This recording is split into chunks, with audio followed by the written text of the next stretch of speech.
We'll get to it all. We begin with the Democratic House Minority Leader, Hakeem Jeffries. Mr. Leader, good to see you. Welcome to the show. Thank you so much for having me on. Let's begin here. Both sides, as you well know, are seeming incredibly dug in at this point. More Wisconsinites now starting to feel the impact.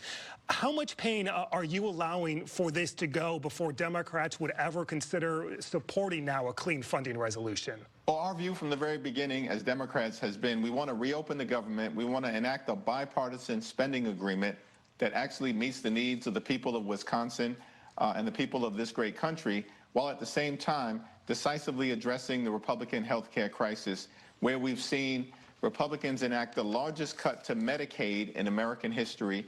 We know hospitals and nursing homes and community-based health centers are closing all across the country because of what happened in that one big ugly bill. And now, unfortunately, Republicans are refusing to extend the Affordable Care Act tax credits, and that's going to result in tens of millions of Americans, including many people throughout Wisconsin, experiencing dramatically increased health care premiums that will be unaffordable. So to negotiate that point blank, is there any scenario you would back a clean funding resolution? Well, we've said from the beginning that a bipartisan spending bill requires Republicans to sit down with Democrats to reopen the government.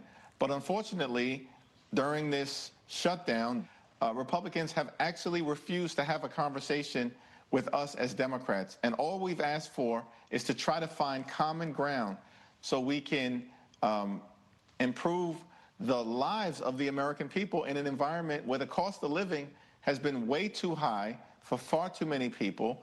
We know that Donald Trump promised to lower the high cost of living on day one, but unfortunately, costs aren't going down, they're going up. These are issues that the American people understandably want the Congress to address, but in order for that to happen, we have to enter into a bipartisan negotiation. So no scenario you would support a clean funding resolution?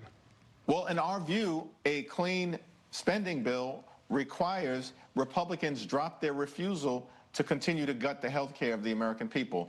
So, Leader, your goal is to bring Republicans to the table here to extend Obamacare subsidies. Is it fair to say that at this point that strategy is just not working?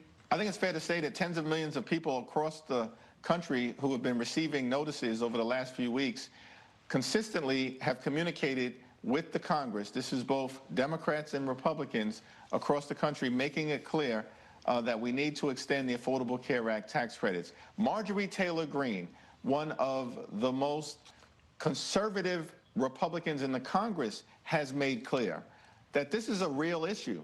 It's going to impact her constituents. We know, in fact, that the 5 states that will be most impacted by the Republican refusal to extend the Affordable Care Act tax credits are Republican-held states. So this is not a partisan fight for us. It's a fight for the people of Wisconsin and a fight for the people of the United States of America, working-class people, middle-class people, and everyday Americans. This past week, the Centers of Medicare and Medicaid Services said most people on Obamacare would still have access to plans that cost $50 a month or less, even if the enhanced subsidies aren't extended. Is that reasonable for you?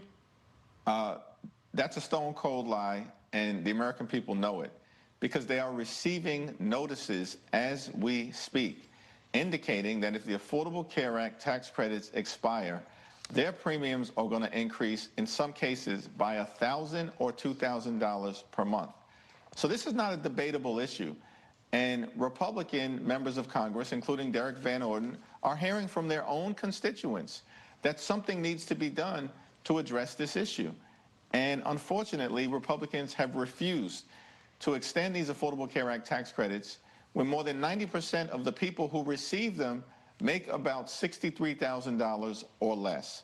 This is a fight for working-class Americans in Wisconsin and throughout the country. When do you plan to talk with Speaker Johnson next, or any Senate leaders?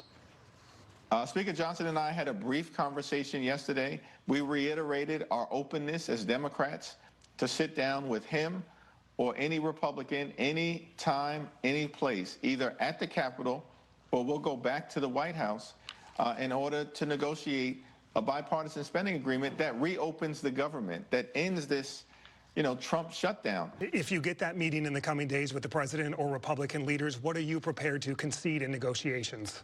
Well, again, everything is on the table And as we've indicated as House Democrats, we look forward to considering anything that emerged from the Senate in good faith in a bipartisan way, as long as it actually is designed to improve the quality of life of the American people in three areas: their health, their public safety, and our economic well-being, in terms of driving down the high cost of living in Wisconsin and throughout America. So why not just reopen the government, then negotiate health care?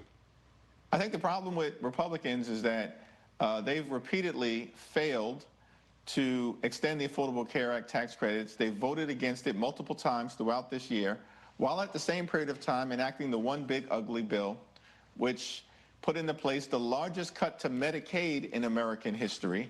And it's also important to remember on this health care issue that Republicans have voted more than 70 times since 2010 to repeal the Affordable Care Act.